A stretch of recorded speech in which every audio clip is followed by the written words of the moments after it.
Good afternoon all dear defence aspirants. आज का जो वीडियो है इसमें हम लोग डिस्कस करेंगे थीमेटिक अपरसेप्शन टेस्ट, जिसको सामान्य तौर पर आप लोग स्टोरी राइटिंग कहते हैं। और कहानी लिखने में बड़ी दिक्कत आती है बहुत सारे कैंडिडेट्स को। रादर आपके पूरे साइकोलॉजिकल टेस्ट में 70% आपके असेसमेंट का जो 70% योगदान होता है वो थीमेटिक अपरसेप्शन टेस्ट का होता है। इसका मतलब अगर किसी कैंडिडेट की स्टोरीज ठीक नहीं होती हैं, अगर कोई कैंडिडेट सही ढंग से कहानियां नहीं लिख पा रहे हैं, तो फिर उनके सिलेक्शन के चांसेस ना के बराबर या मैं कह सकता हूं कि बिल्कुल नहीं रह जाते हैं सर्विस सिलेक्शन बोर्ड के अंदर। तो आज पहले तो हम ये समझेंगे, बहुत सारे भ्रम फैल रखे हैं तो उस भ्रम को बिल्कुल हम आज तोड़ेंगे। और इसमें पहले तो ये समझेंगे कि भाई थीमेटिक अपरसेप्शन टेस्ट क्यों बनाया गया, इसकी ज़रूरत क्या थी, और फिर आज की डेट में या थीमेटिक अपरसेप्शन टेस्ट का ऑब्जेक्टिव क्या होता है, असली मकसद क्या है इस टेस्ट का। और बिल्कुल ये बात डिस्कस करेंगे हम इस बीच में कि क्या सामान्य तौर पर कैंडिडेट्स गलतियां करते हैं जिसकी वजह से उनको लगता है कि मैंने कहानियां बहुत अच्छी लिखी थी लेकिन रिजल्ट उनके अनुसार नहीं आ पाता है। सबसे पहले ये समझें कि ये तो आमतौर पर सभी को पता होता है कि हेनरी मुरे और क्रिस्टियाना मॉर्गन ने ये टेस्ट बनाया था। 1930 के आसपास ये टेस्ट बना था हार्वर्ड यूनिवर्सिटी में। 1935 में ये पहली बार एक आर्टिकल क्रिस्टियाना मॉर्गन ने पब्लिश कराया था एक अखबार के अंदर। ये टेस्ट बनने की एक बड़ी मजे की बात ये थी कि क्यों ये टेस्ट बनाया गया। हेनरी मुरे की एक स्टूडेंट थी सेसिलिया रॉबर्ट्स। सेसिलिया रॉबर्ट्स का एक छोटा सा बच्चा था, बेटा, और वो बीमार पड़ गया। तो उसने एक पूरा दिन अपने बेटे के साथ गुजारा और अपने बेटे को मैगजीन में जो पिक्चर थी उन पिक्चर्स से स्टोरी सुना करके उन्होंने वो दिन गुजारा। अगले दिन ये एक्सपीरियंस जब उन्होंने हेनरी मुरे से शेयर किया तो हेनरी मुरे के दिमाग में एक ख्याल आया कि ऐसा कोई टेस्ट बनाया जा सकता है। और फिर ये रादर ऐसा कह सकते हैं कि ये सेसिलिया रॉबर्ट्स का एक विचार था, जहां से हेनरी मुरे को एक प्रोत्साहन मिला कि ऐसा एक टेस्ट बनाया जा सकता है इंसान के व्यक्तित्व को परखने के लिए। और उस समय जो बाकी टेस्ट थे वो इतने ज़्यादा सफल नहीं हो पा रहे थे, तो यहाँ से एक प्रेरणा मिलती है उनको बनाने की और वो फिर इस टेस्ट को तैयार करते हैं। ये टेस्ट शुरुआती दौर में क्लिनिकल साइकोलॉजी के तौर पर लाया गया था। ये ऑर्गेनाइजेशनल बिहेवियर का पार्ट नहीं था, इसे अप्लाइड साइकोलॉजी में नहीं डाला गया था। ये बहुत बाद में टीएटी जो है ऑर्गेनाइजेशंस के लिए आया। पहले ये क्लिनिकल साइकोलॉजी का पार्ट था। और क्लिनिकल साइकोलॉजी में जो बहुत बड़ी चीज़ आती है वो होती है ऑब्जेक्ट रिलेशन। तो इस टेस्ट का जो सही मकसद है, ये मकसद क्या है? Social cognition and object relation. तो यहां पर देखो क्या चीज आती है कि किसी व्यक्ति का वस्तु संबंध और दूसरी चीज जो उसका सामाजिक बोध है वो कितना बेहतर है या वो कैसा है, ये जानने का टेस्ट है थीमेटिक अपरसेप्शन टेस्ट, जो कि आपकी कल्पनाओं के चलते या आप जो काल्पनिक कहानियां बनाते हैं उन काल्पनिक कहानियों से देखा जाता है।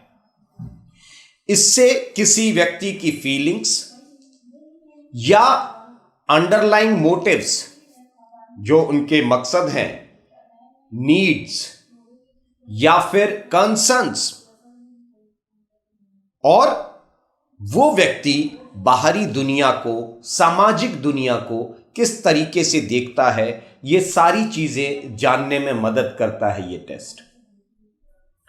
इस टेस्ट में सबसे बड़ी चीज क्या है? एक जो आम तौर पर गलती की जाती है, ये दो चीजें देखी गई, object relation and social cognition. Social cognition का हिंदी में मतलब हुआ सामाजिक बोध, किसी व्यक्ति का सामाजिक बोध कैसा है।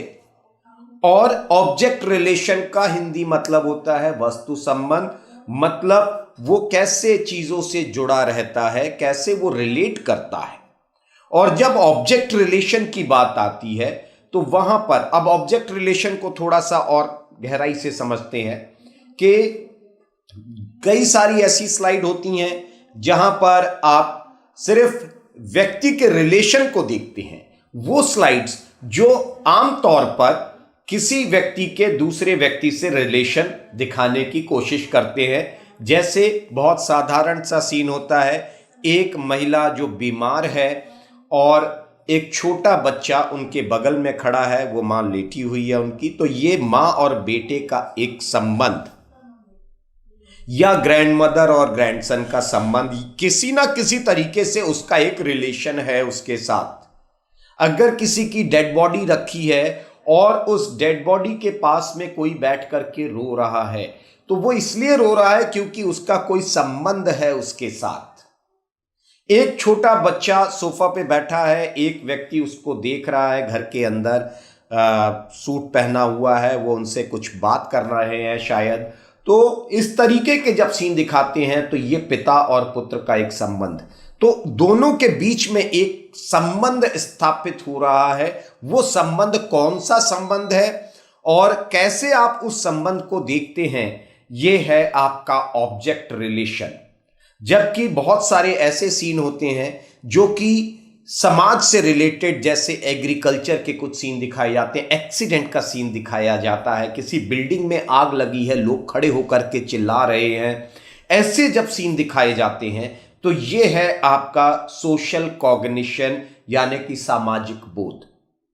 अब लोग क्या करते हैं, लोग ज्यादा बेहतर कहानी लिखने के चक्कर में या जो प्री कंसीव्ड आइडिया के साथ आते हैं, पहले से कहानियां रट करके आते हैं, कोचिंग इंस्टीट्यूट्स उनको पहले से ऐसी ऐसी कहानियां रटा देते हैं कि ये थीम आएगी, ये सीन आएगा तो ऐसी कहानी लिखना, ये सीन आएगा तो ऐसी कहानी लिखना, और बहुत बड़ा डेवलपमेंट दिखना चाहिए आपकी कहानी में, आपकी कहानी में आप अति से ज़्यादा क्रिएटिव माइंड के नज़र आए। ऐसे बहुत सारे भ्रम जो है वो आपके नेचुरल इंस्टिंक्ट को खराब करते हैं, जो कि आपके ऑब्जेक्ट रिलेशन को बिल्कुल खराब तरीके से प्रदर्शित कर रहा होता है। ऑब्जेक्ट रिलेशन में क्या है, पहली चीज देखी जाती है, what is the complexity of representation. आप अपने आप को किस तरीके से रिप्रेजेंट कर सकते हैं, या रिप्रेजेंटेशन में क्या दिक्कत आती है आपको, क्यों नहीं वो आप रिलेशन को सही ढंग से समझ पा रहे हैं, एक वो बड़ी समस्या बनती है। दूसरी जो चीज बनती है that is capacity of emotional investment, कि आपकी इमोशनल इन्वेस्टमेंट की क्षमता क्या है। कुछ लोग क्या होते हैं, इमोशनली इम्बैलेंस्ड होते हैं, तो वो जब इस प्रकार के सीन देखते हैं तो वो बहुत ज़्यादा इमोशनल कहानियां लिखने लग जाते हैं। कुछ लोग इमोशनली बैलेंस्ड रहते हैं, वो उसको हेल्दी तरीके से देखते हैं। तो इमोशनली इम्बैलेंस्ड लोग किसी ऑर्गेनाइजेशन में, खास करके आर्मी जैसी या आर्म फोर्सेस जैसी ऑर्गेनाइजेशन में, इमोशनली इम्बैलेंस्ड लोग ज़्यादा बेहतर या प्रभावी नहीं हो पाते हैं। इस वजह से ये बड़ी दिक्कत आती है। तीसरी चीज, आपका मॉरल स्टैंडर्ड क्या है। उस कहानी से जब आप दो लोगों को देख रहे हैं तो आपके मॉरल्स क्या हैं लाइफ में, उनके हिसाब से भी आप बहुत सारी चीजें जो है उसमें कहानी में ऐड ऑन करते हैं। तो ये 3-4 चीजें इंपॉर्टेंट होती हैं कि आपका रिप्रेजेंटेशन कितना कॉम्प्लेक्स है, कॉम्प्लेक्सिटी ऑफ रिप्रेजेंटेशन क्या है आपकी, प्लस आपका जो इमोशनल इन्वेस्टमेंट कितना आ रहा है उसके अंदर। कुछ लोग होते हैं ये सोचते हैं कि इमोशनल नहीं होना है इसलिए इमोशन लेस हो जाइए, ये भी एक गलत तरीका है। इमोशन लेस इस दुनिया में कोई नहीं है। अगर आप इंसान हैं तो इमोशन सबके पास होते हैं, लेकिन इमोशनली बैलेंस्ड होना एक सही तरीका होता है। प्लस आपके मॉरल स्टैंडर्ड्स ठीक रहे, ऐसा भी दिखाई दे। आमतौर पे कैंडिडेट्स क्या गलतियां करते हैं कहानी लिखते समय, जब उनको ऑब्जेक्ट रिलेशन या ऐसी कोई सीन दिखाए जाते हैं जिसमें दो व्यक्तियों का संबंध बहुत नजदीकी से दिख भी रहा होता है, लेकिन उसके बाद भी वो अलग कोई विचार शायद अपनी कहानियों में इतने ज्यादा क्रिएटिव होने की कोशिश करते हैं कि उनको लगता है कि आज तक दुनिया में उनसे बड़ा समाज सुधारक कोई नहीं था। वो हमेशा सामाजिक बातों को आगड़े ला करके खड़ा कर देते हैं, जो कि उनके लिए एक बनावटी तरीका नजर आता है। यह है मैनिपुलेटेड थॉट्स, जबरदस्ती के अप्लाई किए हुए आइडियाज, जो कि आपका नेचुरल इंस्टिंक्ट नहीं दिख रहा है वहां पर। तो अगर आपको वो संबंध दिखाई देता है तो वो संबंध को आप एक्सेप्ट करें, इमोशनल होकर के या इमोशनली इम्बैलेंस्ड होकर के उस संबंध को ना एक्सेप्ट करें। इमोशनली बैलेंस्ड रह करके एक बेहतर तरीके से अगर आप उसको रिप्रेजेंट करेंगे और आप अपने नेचुरल इंस्टिंक्ट से ना भागें तो आपके लिए बेहतर होगा।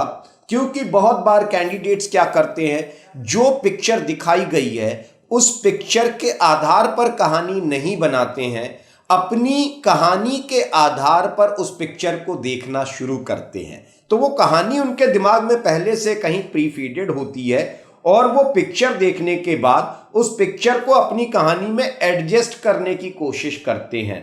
इसको एक साधारण तरीके से समझिए कि मान लीजिए ये मेरा बायां हाथ, ये पिक्चर है, ये आपने देखी और आप यहां बैठे हैं, मेरा दायां हाथ आप है।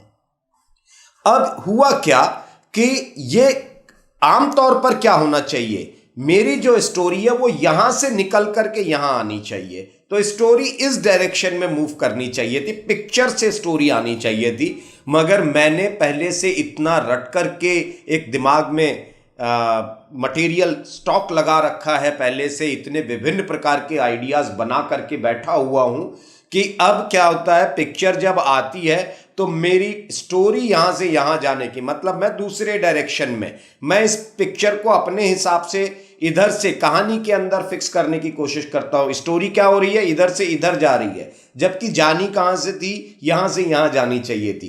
तो ये एक बड़ी गलत फहमी है यंगस्टर्स के अंदर या कैंडिडेट्स के अंदर कि सर्विस सिलेक्शन बोर्ड में कोई सीन दिखाया गया, उसमें आप पहले से बनाई हुई कहानी में उस पिक्चर का कोई एक पार्ट ऐड करके और फिर कहानी को फ्रेम करते रहते हैं।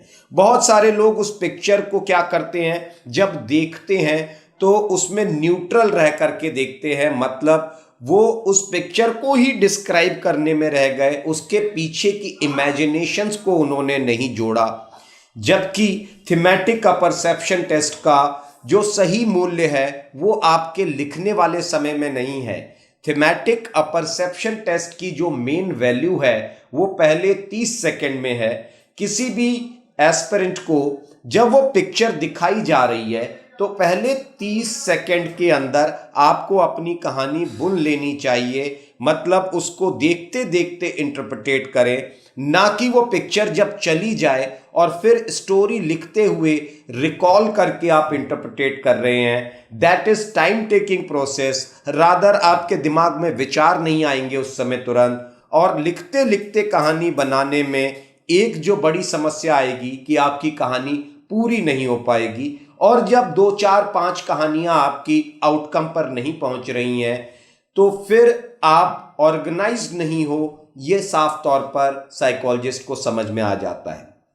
तो पहले 30 सेकंड में कैरेक्टर का नाम क्या है, वो कैरेक्टर कौन है, क्या काम कर रहा है, कैसे आया इस सिचुएशन में, आगे क्या कर रहा है, तो पिक्चर को देखते देखते पहले 30 सेकंड के अंदर कहानी बुन लिया करें अपने मन में। उस समय लिखने की जल्दबाजी नहीं करना है, और फिर जो पिक्चर आप देखते हैं उसमें जो पहला नेचुरल इंस्टिंक्ट आपका है उससे भागने की जरूरत नहीं है। बस अपने व्यक्तित्व को पहले से इस तरीके से बदलिए कि आपके नेचुरल इंस्टिंक्ट्स बहुत ज्यादा नेगेटिव या इमोशनली इम्बैलेंस्ड होकर के ना आए। अगर आप इमोशनली बैलेंस्ड है, आपकी आत्मा खुश है, you are a happy person, तो फिर आपके पास जो विचार आएंगे वो लगभग ठीक विचार आएंगे और उन नेचुरल इंस्टिंक्ट से भागना नहीं है। बनावटी कहानियों के चक्कर में ये कह देना कि ये मेरी कहानी बहुत सबसे बेहतर हो गई है, ये कह करके झांसा देने की कोशिश ना करें सर्विस सिलेक्शन बोर्ड को। अगर आप इन चीज़ों को ध्यान रखेंगे कि ऑब्जेक्ट रिलेशन के सीन्स के अंदर आप सोशल कॉग्निशन जबरदस्ती नहीं लगाना, कि दो लोगों के संबंध को आप सामाजिक सुधार में जबरदस्ती लगाने की कोशिश करते हैं, इन्वॉल्व करने की कोशिश करते हैं, बड़े बड़े समाज सुधारी कहानियां लिखना शुरू कर देते हैं, ये चीज़ें थोड़ा सा दिक्कत देती हैं आपको। अपनी खुद की सोचने की क्षमता अच्छी रखिए। लोग बहुत सारे क्या होते हैं कि न्यूज़ जो होती है उससे आइडिया कॉपी करके वैसा ही चिपका देते हैं। वो जो आपने सुना या जो देखा, that is only a source of inspiration, but to frame a story around this needs your own imagination. So कोई आपको विचार दे सकता है, वो ठीक है, विचार आपको कहीं से भी मिल सकता है। कोई चीज़ आपने देखी है, कोई चीज़ आपने सुनी है, कोई चीज़ आपने पढ़ी है, विचार वहाँ से आ सकते हैं, उसमें कोई हर्ज नहीं है। लेकिन जब आप उन्हीं विचारों में अटक जाते हैं या फिर उनके ऊपर अपनी इमेजिनेशंस नहीं अप्लाई करते हैं, तो फिर आपके लिए समस्या बढ़ती है। इसको मैं और एक साधारण तरीके से आपको समझाऊं कि आइडिया, मान लीजिए आपके दिमाग में आ गया कि एक दीवार बनाई जाए, ये एक सिर्फ विचार है, एक आइडिया है। अब इसके पीछे का जो इमेजिनेशन है वो क्या कहता है कि इस दीवार की ऊंचाई क्या रखेंगे आप, इस दीवार की मोटाई क्या रखेंगे, इस दीवार को बनाने में लगभग आपको ईंटें कितनी चाहिए होंगी, कितनी बालू, कितनी सीमेंट चाहिए होगी, वो ईंट, बालू या सीमेंट कहाँ से आप लाएंगे, उसको स्टॉक कहाँ करेंगे, फिर उस दीवार में वेंटिलेशन कहाँ से दिया जाएगा, उस दीवार की जुड़ाई कराने के लिए पानी कहाँ से लाएंगे, उस दीवार का फायदा क्या होगा आपको, नुकसान क्या होगा। ये सारी चीजें जो उसके पीछे आपने जोड़ी हैं, ये उसके इमेजिनेशन का पार्ट था। आइडिया बहुत छोटा सा था, दीवार बनाना। So when you try to frame a story, though some idea clicks into your mind, try to put your imagination around that idea so that you can put your imaginations in a better form and write a suitable story which should look very natural. The story must be realistic, hypothetical नहीं होनी चाहिए, and it should be acceptable by your age and by seeing your PIQ form also. उम्मीद करता हूं ये बात समझ में आई होगी। अगर ये बात आपकी समझ में आ गई, और मैं आपको विश्वास के साथ कह सकता हूं कि अगर इसको आप फॉलो करेंगे तो आपको स्टोरी फ्रेम करने में कभी ऐसी दिक्कत नहीं आनी चाहिए। Wish you very good luck, stay fit, stay healthy. जहां बनते हैं देश के गौरव, इंडिया का एकमात्र ऐसा कोचिंग इंस्टीट्यूट जहां कैडेट्स को ट्रेन किया जाता है आने वाले डिफेंस एग्जाम के अनुसार। अगर आपका भी सपना है भारतीय सेना में शामिल होकर देश की सेवा करने का, तो आज ही ज्वाइन करें त्रिशूल डिफेंस एकेडमी।